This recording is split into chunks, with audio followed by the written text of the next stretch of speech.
I swear, on tobacco's left tit, I need to stop trying to figure out how to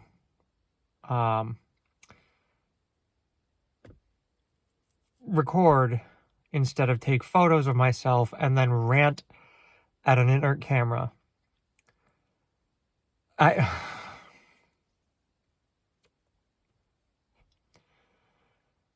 Okay. So, it's at least topical. Shit in my beard. Fucking...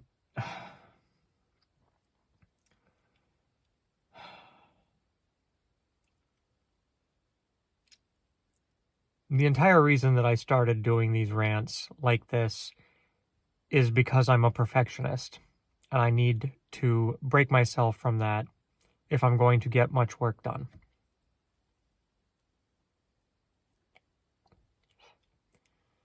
It's an issue I know I have, and I'm working to get through it by, apparently by FAFO, right? Fuck around, find out. The rant I just gave, the rant I'm about to give again, is very topical for this.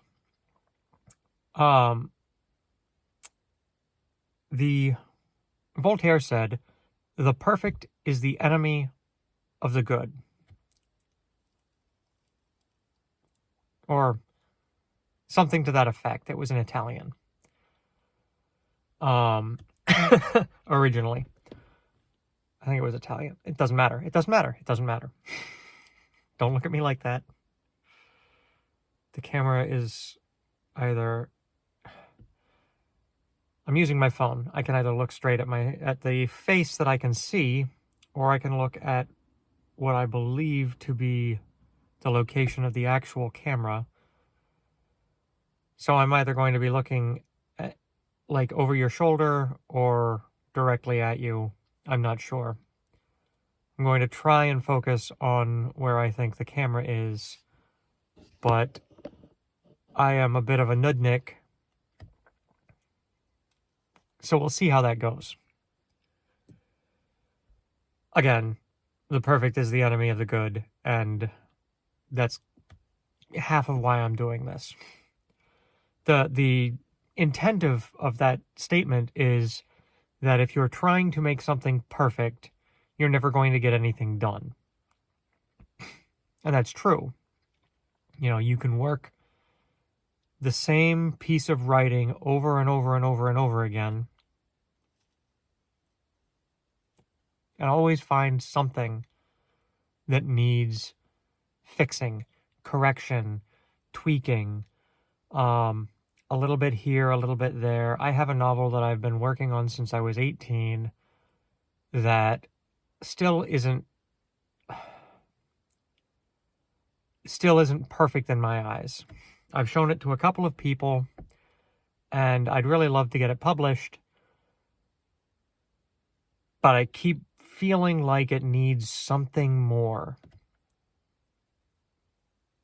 Meanwhile, the one novel that I actually banged out, I did in 30 days. And it's 200,000 words. It's pretty good. There are a couple of scenes that are a little bit cringy for me because of the way they were worded. I don't have a problem with the content of the scenes, but it feels like a couple of scenes got skipped looking back at it now. Like there were things that were missed that kind of got squeezed in, and there was some sort of weird abridgment done, which isn't exactly the case, but it feels like it. Partly because I think some of the scenes that one of the characters looked at, it's written in first person, and there were scenes that would have better explained later things that the protagonist didn't consider important enough. And I should have written them in anyway, but they would have seemed like sequels instead of scenes. And that's, not what you're trying to do when you're writing. Not anymore, at least. Sequels are kind of the low points, the valleys between scenes. You see them in some older writing and older movies, the in-between scene where the hard-nosed PI goes home, goes to bed, wakes up, drinks a fifth of scotch, shaves, makes sure he's all cleaned up, tightens his tie, and goes back out the door. Nothing really happens, but it kind of gives flavor to things. They're not necessarily bad, but they don't progress the story. And when you're writing, you want to progress the story as much as you can. There are times where a sequel is an excellent device, but one, they've kind of fallen out of style, and two, if you can find a way to fit the information you would feed in the sequel into a scene instead, you're going to be doing much better with it.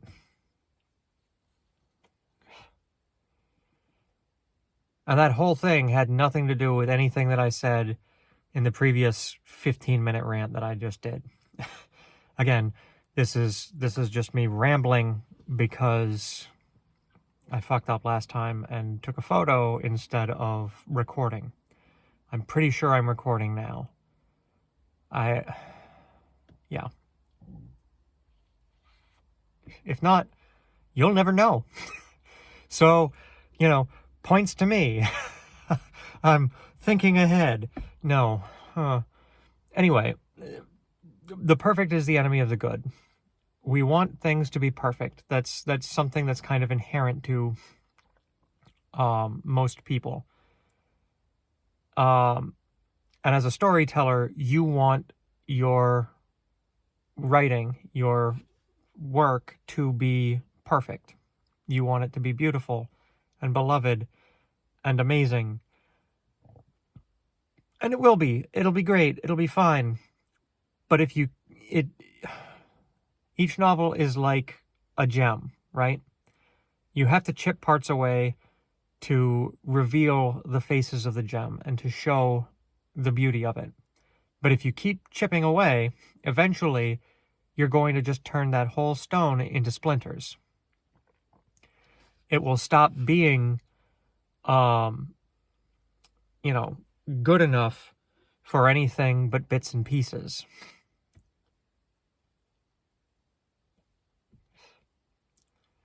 So you have to stop at some point. And it's never going to be perfect. Even the best gemstones are, nearly flawless.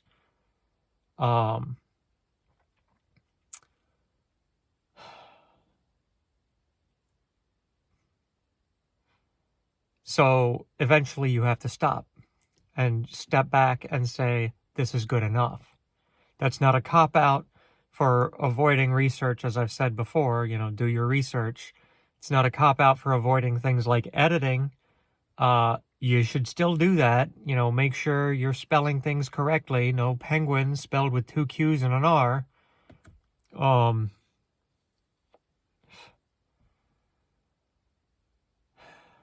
But always make certain that you are ready to say this is good enough. Otherwise, you're going to be stuck with something that is never finished.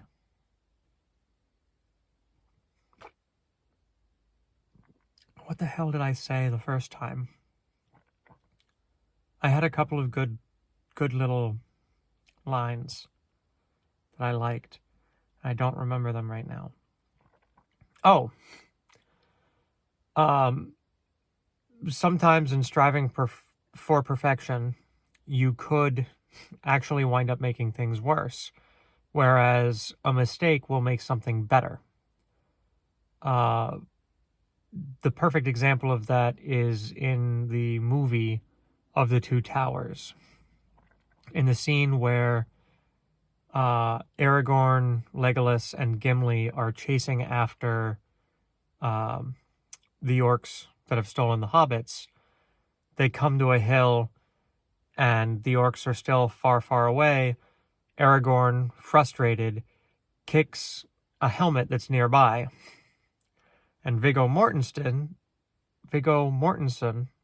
the actor playing Aragorn, broke his toe in the kick. And trying to stay in character, he just screams frustratedly and drops to his knees until they cut scene.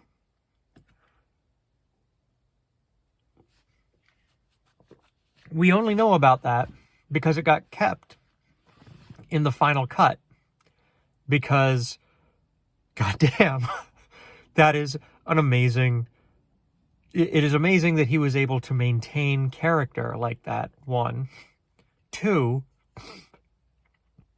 while it didn't line up with the original plan, the mistake actually wound up making it better than what would have been perfect.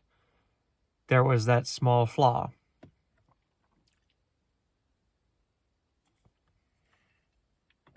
The third reason to avoid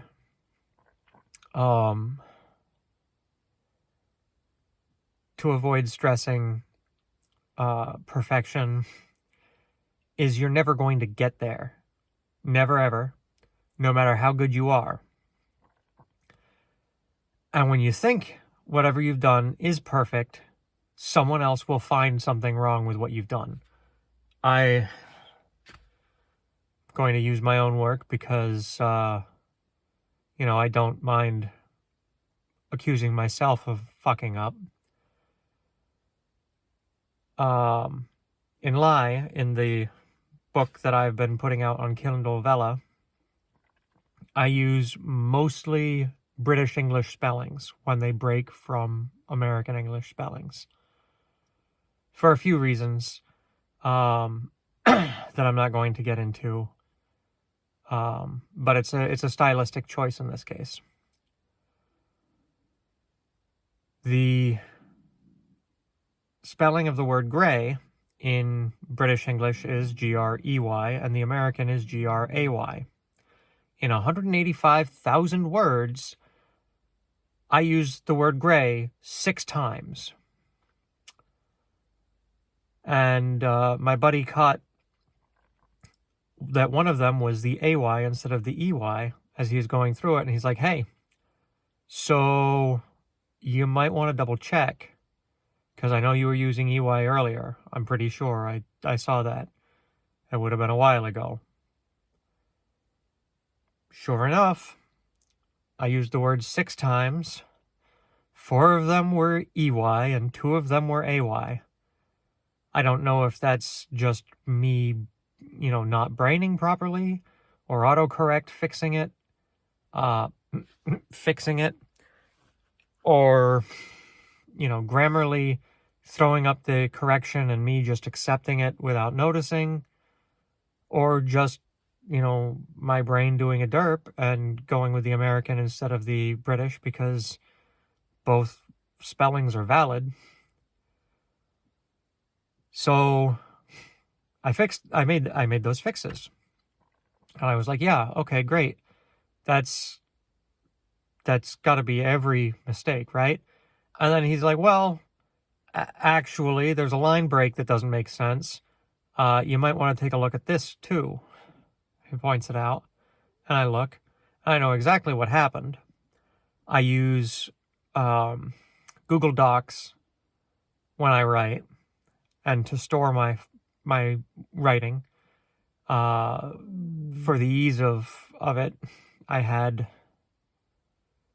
some serious computer issues for a few years and got really paranoid about losing all of my data and just started storing my writing on the cloud because it's really, really hard to retrieve data from a hard drive that melted the baling wire you were using to keep the hard drive tied to your, into your case onto the disk. I don't want to talk about it. I don't want to talk about it. Let's just say mistakes were made. I got most of the data back, lost a lot of memes, and learned some lessons. Some of them good, some of them I could have done without. But I use Google Docs, as I said, and then I use Grammarly to edit my stuff. And while Grammarly has a inline editor for Google Docs, it doesn't work well for anything longer than a few thousand words so far. It's ever increasingly improving, and Grammarly's doing a great job. But if you have anything long form, you have to go into their native editor. So I copy from Docs into Grammarly, and I paste it all in there and go through their edits. 5,000 word 5,000 word document. I usually have about 100 edits to do, which isn't bad. And most of them are just, yes, I understand that pronoun seems nebulous to you. It's because you're only looking at 2 sentences on either side of it and not at the document as a whole for this issue. So a lot of them are just cancel, cancel, cancel, cancel. But Grammarly still catches a handful of things that I do wrong. And mostly I use it just to catch comma issues because the comma is the devil's tool. I'm sure I'll ramble about that at some point because, God. Anyway, and then when I copied it from Grammarly to Vela, the line break must have been there. So I must have put the line break in there in the Grammarly while I was working on the Grammarly somehow, just hit enter or whatever when I'm not paying attention. And because Docs and Grammarly have different spacing for their text, I fucked up and didn't see that there was a line break there because it wasn't there in Docs and it didn't look like anything in Grammarly. So when I copied from Grammarly to Vela and into Docs at the same time, because that was the newest, most updated bit, I didn't notice the line break because one break in the middle of 5,000 words of text is something that you're going to miss unless you're poring over it too closely. It's 5,000 words, so it's 8 minutes to read, 10 minutes to read, but or probably less, but like 8 to 10 minutes if you're trying to edit. But if I had gone through it again, I would have caught other things that, maybe I could say this a little bit better, maybe I could do this a little bit better, and by the time I get it into Vela, it's my 3rd edit, or 4th edit. Technically 4th edit, yeah. So I've already spent 4 hours, 5 hours on it. I write 1,500 to 2,000 words in an hour. and then I edit it 3 times, going over, once I've got all 5,000 words together, which is 2.5 hours, maybe 3. So that's 4 or 5 hours that I've spent just on this one chapter, not including any time that I did to do any, research or making sure that I was using consistent words outside of my normal lexicon. So, yeah.